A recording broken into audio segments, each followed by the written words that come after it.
Cyber heist. तो movie की शुरुआट में हम टॉम नाम के एक हैकर को देखते हैं दोस्तों, जिसे उसका बॉस फ्रैंकी हांगकांग के बड़े बैंक मैनसेंग बैंक को हैक करने के लिए कहता है। मैनसेंग बैंक की लाइन बन गई वह, और उसके कहने पर ही अगले 10 मिनट में टॉम उस बैंक के सभी सर्वर्स को हैक कर लेता है। और दोस्तों कुछ ही पलों में उस बैंक के अकाउंट से करोड़ों रुपए टॉम अपने बॉस के अकाउंट में भिजवाने लगता है। एंड वहीं दूसरी तरफ हम cyber security company sky magic pro के हेडक्वार्टर में बहुत ही अफरा तफरी को देखते हैं, क्योंकि सभी एम्प्लॉइज अपने कंप्यूटर पर लगकर किसी साइबर अटैक को रोकने की कोशिश कर रहे होते हैं। और आपको तो बताइए ये साइबर अटैक किसने करवाया? टॉम ने। लेकिन टॉम ने अटैक तो बैंक के सर्वर पर किया था, तो इन साइबर सिक्योरिटी की कंपनी वालों को टेंशन क्यों रही है? दोस्तों इसका रीजन यह है कि स्काई मैजिक प्रो कंपनी बड़े बड़े बैंक की साइबर सिक्योरिटी हैंडल करती है, और ये उन्हीं का काम है कि वो इन पर हो रहे साइबर अटैक को रोके। जहाँ पर मैनसेंग बैंक दोस्तों इनका ऐसा ये खास क्लाइंट है जहाँ इनको इस सिक्योरिटी को देखना होता है, और इस वक्त ये सभी मैनसेंग बैंक पर हो रहे साइबर अटैक को रोकने की कोशिश कर रहे होते हैं।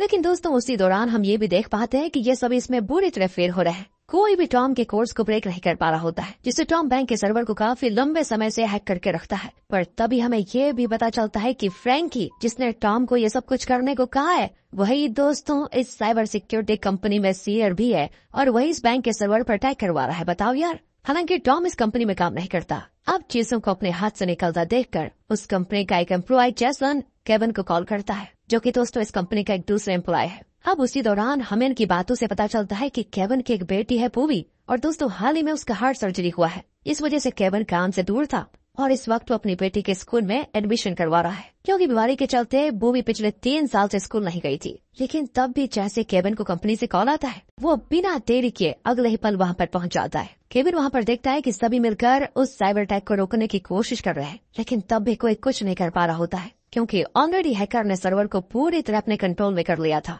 जिससे केविन को भी समझ में आ जाता है कि अगर वो भी कुछ ऐसा ही करेगा तब भी वह हैकर को रोक नहीं पाएगा। इसलिए दोस्तों केविन अपना नया बनाया हुआ फायरवॉल एक्स जल्दी से सिस्टम में लॉन्च कर देता है, और इसके कुछ देर के बाद ही हैकर की वजह से जो इलीगल ट्रांजैक्शन हो रहे थे वो सब रुक जाते हैं, और फिर सभी केविन पर बहुत ही खुश होते हैं कि इसने वो काम करके दिखा दिया जो कोई नहीं कर पा रहा था। लेकिन दोस्तों एक आदमी को छोड़ के, जो कि आप गैस कर सकते हैं कि कौन होगा, फ्रैंकी, जो कि केविन का सीनियर ही है, और उसी ने यह अटैक प्लान करवाया। लेकिन दोस्तों फ्रैंकी सीधे सीधे तो केविन पर गुस्सा नहीं दिखा सकता ना कि भाई तूने मेरा प्लान खराब कर दिया। इसलिए वो केविन को चिढ़ाने के लिए एक नया बहाना लेकर आता है कि तुमने बिना पूछे अपना बनाया हुआ फायरवॉल क्यों इंस्टॉल किया, अगर इससे हमारी कंपनी पर कुछ हो जाता तो। और दोस्तों ऐसी कई सारी बातें वो केविन पर चिल्लाता भी है, लेकिन आखिरकार केविन ने तो अटैक को रोका था, इसलिए जल्द ही उसको शांत भी होना पड़ता है। और फिर हमें पता चलता है कि जब तक केविन अटैक को रोका तब तक बैंक से अच्छे खासे पैसे चले गए थे। अब जितने फ्रैंकी को चाहिए थे उससे ज्यादा पैसे आ गए थे, और बैंक की ट्रांजैक्शन हिस्ट्री भी डिलीट कर दी गई थी, जिससे पता ही नहीं चलता कि हैकर ने बैंक से कहां पैसे भेजे हैं। लेकिन अब जितने चाहिए थे उससे ज्यादा पैसे आने के बाद भी फ्रैंकी गुस्सा क्यों था भाई? तो इसका जवाब हमें अगले सीन में मिलता है, जहां पर पता चलता है कि फ्रैंकी अकेला इस अटैक में शामिल नहीं था, यहाँ तक कि कंपनी का मैनेजर चैन भी इसमें शामिल था। और दोस्तों चैन तब फ्रैंकी को अपने केबिन में बुलाकर पूछता है कि जब तुम्हें बताया गया था कि बैंक से कितने पैसे निकालने हैं, तो तुमने $500 मिलियन ज्यादा क्यों निकाले? फ्रैंकी जवाब देता है क्योंकि मुझे भी पैसों की जरूरत है, इसलिए मैंने खुद के लिए थोड़े ज्यादा पैसे निकाल दिए। और दोस्तों बहुत ही रूड तरीके से फ्रैंकी इस बात को कहकर चला जाता है, जिससे हम चैन के चेहरे पर गुस्सा साफ साफ देख पाते हैं। अब दोस्तों आगे हम पोंग नाम के एक बड़े मनी माफिया को देखते हैं, और तब हमें पता चलता है कि असल में पोंग ही है जो फ्रैंकी और चैन से ये काम करवा रहा था, यानी कि इन बॉस का भी बॉस। पोंग तभी चैन से पूछता है कि इस बार प्लान के हिसाब से ज्यादा पैसे क्यों लूटे गए, इस पर चैन ठीक से जवाब नहीं दे रहा होता है, वो भी क्या कहेगा बताओ। और इस बात को गौर करते ही पोंग वहाँ चैन के भाई वाई को लेकर आ जाता है, और उसी के सामने अपने आदमी को उसकी जान लेने के लिए कह देता है। तभी चैन कांपते हुए पोंग को बताता है कि फ्रैंकी ने प्लान को बदला था और उसने अपने लालच के चलते ज्यादा पैसे लूट लिए। दोस्तों ये सुनते ही पोंग का गुस्सा तो 7वें आसमान पर पहुंच जाता है, और अब जो सीन आप देखने वाले हैं उससे आपको इस बात का अंदाजा हो जाएगा कि ये पोंग कितना खतरनाक आदमी है। पोंग तभी चैन को कहता है कि तुम इसी वक्त फ्रैंकी और उसके पूरे फैमिली को डिनर पे इनवाइट करो, जैसा कि चैन करता भी है। और फिर अगले ही पल फ्रैंकी अपनी फैमिली के साथ चैन के घर पर जा रहा होता है, और पोंग अपने हैकर्स के जरिए फ्रैंकी की कार को कंट्रोल करवाता है और कार के गेट्स लॉक करके उसी की स्पीड को 150 किलोमीटर पर आवर पर रोक देता है, जिससे फ्रैंकी उसको कंट्रोल नहीं कर पाता और इसी के चलते फ्रैंकी और उसकी फैमिली का हो जाता है एक्सीडेंट, जिसमें उसी वक्त उसके बच्चों की भी मौत हो जाती है। हालांकि दोस्तों इसमें फ्रैंकी और उसकी वाइफ बच जाती है, लेकिन पोंग का गुस्सा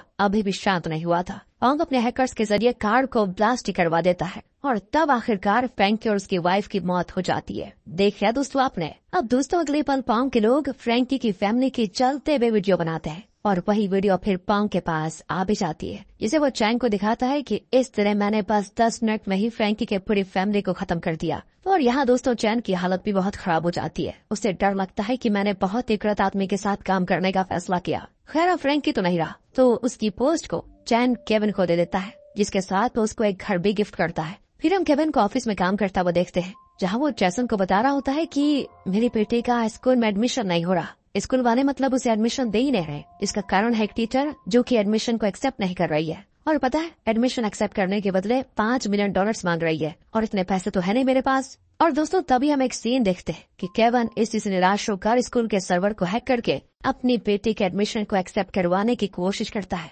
जो कि उसके लिए कोई बड़ी बात नहीं थी। पर यह गलत रास्ता भी होता है तो वो बीच में ही रोक देता है इसे। आगे कुछ दिनों में केविन के बैंक अकाउंट में कई सारे रैंडम अकाउंट से ढेरों पैसे आ जाते हैं, और यहाँ तक कि उसकी बेटी का भी एडमिशन हो जाता है, जिसके लिए किसी अनजान आदमी ने केविन की तरफ से डोनेशन का फी भर दिया था, और उस टीचर को भी उसका पैसा मिल गया था। दोस्तों ये सारी चीजें केविन के लिए हैरान कर देने वाली थी, क्योंकि उसे समझ नहीं आ रहा था कि ये सब कर कौन रहा है। लेकिन उसे इसका जल्द ही जवाब भी मिल जाता है। चैन उसे मिलने के लिए बुलाता है, जहां वो उसे सब कुछ सच बता देता है कि ये साइबर अटैक मैंने ही करवाया था। और यहाँ दोस्तों वो केविन को अपने साथ जुड़ने का ऑफर देता है, ये कहते हुए कि अब जितने पैसे तुम्हारे बैंक अकाउंट में आए हैं, अगर तुम हमारे साथ मिल जाओगे तो इसका दोगुना तुम्हारे अकाउंट में आ जाएगा। No no no. लेकिन केविन इस ऑफर को रिजेक्ट कर देता है और उल्टा पुलिस ऑफिसर्स को बताने की बात करता है। और दोस्तों अब चैन केविन को याद दिलाता है कि याद करो, एक वक्त पर तुम बहुत ही बुरे आदमी थे और कुछ पैसों के चक्कर में तुम जेल भी जा चुके हो, मुझे पता है। लेकिन केविन कहता है कि अब मैं इन चीजों से बहुत ही आगे आ चुका हूँ। तभी दोस्तों हम गौर करते हैं कि केविन एक डिवाइस की मदद से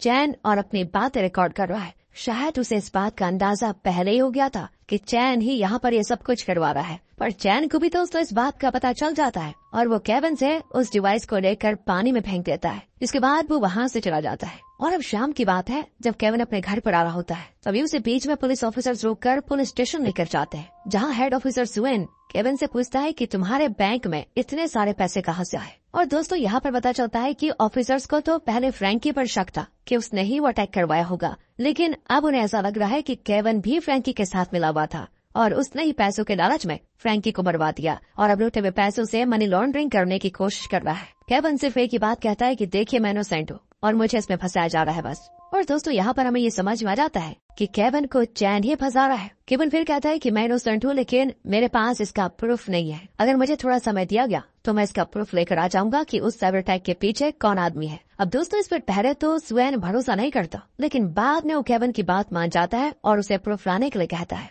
अब आगे दिखाते हैं तो केविन जब अपने ऑफिस में काम कर रहा होता है ना, तभी चैन टॉम को कहकर एक दूसरे बैंक पर साइबर अटैक करने के लिए कह देता है, जिसमें उन्हें $2 बिलियन उस बैंक से लूटने थे। टॉम इसके बाद अपने काम में लग जाता है और केविन को भी ये बात समझ में आ जाती है कि चैन ने एक दूसरे बैंक को अब अपना शिकार बनाया है, इसलिए वो जल्दी से ऑफिसर सुएन को ये बात बता देता है और साइबर अटैक को रोकने की पूरी कोशिश करता है। इस बार दोस्तों केविन को पहले से अटैक का आइडिया था और पिछली बार के अटैक से सीखकर उसने फायरवॉल एक्स का अपग्रेडेड वर्जन बनाया था, जो कि था फायरस एक्स, जो कि उसका सिक्योरिटी AI होता है। और दोस्तों इसकी हेल्प से केविन इस अटैक को काफी हद तक रोक भी लेता है और साथ ही साथ जहां से ट्रांजैक्शन होने वाला था और जहां जाने वाला था, इन सब की इन्फॉर्मेशन वो उसे मिल जाती है। यानी कि अब उसके पास चैन के खिलाफ एक सॉलिड प्रूफ हो जाता है। केविन फिर प्रूफ के साथ पुलिस स्टेशन की तरफ भागता है, जहां बीच में उसे चैन के लोग पकड़ने भी आते हैं, लेकिन किसी तरह मरते मरते मार खाते हुए वो पुलिस स्टेशन सेफली पहुंच जाता है। लेकिन जैसे ही वो उस प्रूफ को ऑफिसर को देता है, उससे पहले उसकी वाइफ वहां पर आ जाती है दोस्तों और बताती है कि हमारी बेटी बोवी को किसी ने किडनैप कर लिया है। और साथ ही दोस्तों उसे मैसेज आया होता है कि तुम्हारे पति के पास जो प्रूफ है उसे हमें दे दो और तुम्हारी बेटी को बचा लो। और अब ना चाहते हुए भी केविन को प्रूफ ऑफिसर को ना देकर वापस ऑफिस में जाके चैन को देना पड़ता है। वही चैन उसे फिर से सिस्टम रिस्टोर करने के लिए कहता है, जिससे दोस्तों चैन का इलीगल ट्रांजैक्शन बंद हो गया था ताकि वो वापस काम करने लग जाए। केविन को फिर उसकी ये बात माननी पड़ जाती है और वो अपने ही सिस्टम को ब्रेक करने में लग जाता है, जिस दौरान वो बड़ी चालाकी से अपनी बेटी की लोकेशन का पता भी लगा लेता है। क्योंकि बॉबी के हाथों पर एक ट्रैकिंग वॉच होती है। केविन फिर ये लोकेशन अपनी वाइफ स्टेसी को भेजता है और फिर स्टेसी बॉबी तक पहुंच जाती है, उससे बचा भी लेती है। लेकिन तभी वहाँ पर ऑफिसर्स आ जाते हैं दोस्तों, जो बॉबी को हॉस्पिटल लेकर जाते हैं, क्योंकि जब से उसे किडनैप करके रखा गया था उसकी हेल्थ कंडीशन खराब हो गई थी। लेकिन यहाँ पर ये ऑफिसर्स स्टेसी को भी अरेस्ट कर लेते हैं। ऐसा इसीलिए क्योंकि उन्हें इस बात का पता चल जाता है कि केविन के पास साइबर अटैक किसने करवाया उसका प्रूफ था, लेकिन उसने वो प्रूफ ऑफिसर्स को नहीं दिया, उसने वो डील तोड़ दी। मतलब इसी वजह से केविन को फरार घोषित कर दिया जाता है और इसी वजह से स्टेसी को भी अरेस्ट कर लेते हैं ये लोग। तो जैसे केविन को ये बात पता चलती है तो स्टेसी को बचाने इनके पास आ जाता है। हालांकि दोस्तों जब केविन को पता चलता है कि प्रूफ की वजह से ही इन्होंने मेरी बीवी स्टेसी को पकड़ा और मेरे पीछे भी वारंट लगा दिया, तो वो इस बात के लिए बहुत ही दुखी होता है, क्योंकि अब उसके पास प्रूफ नहीं है। उसे चैन के खिलाफ फिर से प्रूफ इकट्ठा करने पड़ेंगे। इसके लिए वो अपने एक फ्रेंड माइक की भी मदद ले रहा होता है। अब जो केविन के पास ट्रांजैक्शन वाला प्रूफ था वो तो चैन ने ले लिया था, इसलिए नए प्रूफ के लिए वो चैन के फोन को हैक करता है दोस्तों, और वहाँ से वो उसके कुछ सीक्रेट ऐप्स में घुसने की कोशिश करता है। जिस दौरान उसको आईडी पासवर्ड पूछ जाते हैं तो उसके पास नहीं होता, इसीलिए वो ऐप के सर्वर को हैक करके उसमें चैन का आईडी पासवर्ड ढूंढने लगता है। और तभी दोस्तों उसे बहुत ही शॉकिंग चीज पता चलती है कि चैन ने अपने बहुत सारे अकाउंट बना के रखे हुए हैं, और यहाँ तक कि रियल लाइफ में भी उसके पास ढेरों पासपोर्ट्स है। मतलब वो अपने मल्टीपल फेक आइडेंटिटीज बना कर रखता है। केविन फिर एक एक करके सभी आईडी और पासवर्ड्स को ट्राई करता है, जिसमें काफी देर भी हो जाती है, और फिर जाकर एक आईडी और पासवर्ड मैच होता है, जिसमें उसे लॉगिन के बाद पता चलता है कि चैन ने पहले सभी डेटास को इरेज कर दिया है। यानी कि दोस्तों अब ये तरीका भी फेल हो गया। तभी केविन को चैन के कुछ पर्सनल मैसेजेस से पता चलता है कि चैन मनी माफिया पोंग के लिए काम करता है, इसलिए केविन पोंग को ट्रैक करने लग जाता है, जिस दौरान वो उसके कार के सीसीटीवी कैमरा को हैक कर लेता है। एंड इस वक्त उसे पोंग एक गोल्फ कोर्ट में दिखाई देता है, और तभी वहाँ पर चैन भी आ जाता है। अब ये केविन का नसीब था या चैन की बदनसीबी, क्योंकि अब तक चैन के खिलाफ कोई प्रूफ नहीं मिला था, और पुलिस ये जानते हुए भी कि इसमें चैन इन्वॉल्व है, वो उसे पकड़ नहीं सकती थी, क्योंकि उनके पास प्रूफ नहीं थे। पर दोस्तों इस वक्त चैन तो खुद ही अपने पैर पर कुल्हाड़ी मारने आ जाता है। चैन पोंग को मारने आया होता है, क्योंकि पोंग ने जो उसके भाई वाई के साथ किया ना, उसका वो बदला लेना चाहता है। इसी गुस्से में चैन आकर पोंग और उसके गार्ड को शूट करके मार डालता है दोस्तों।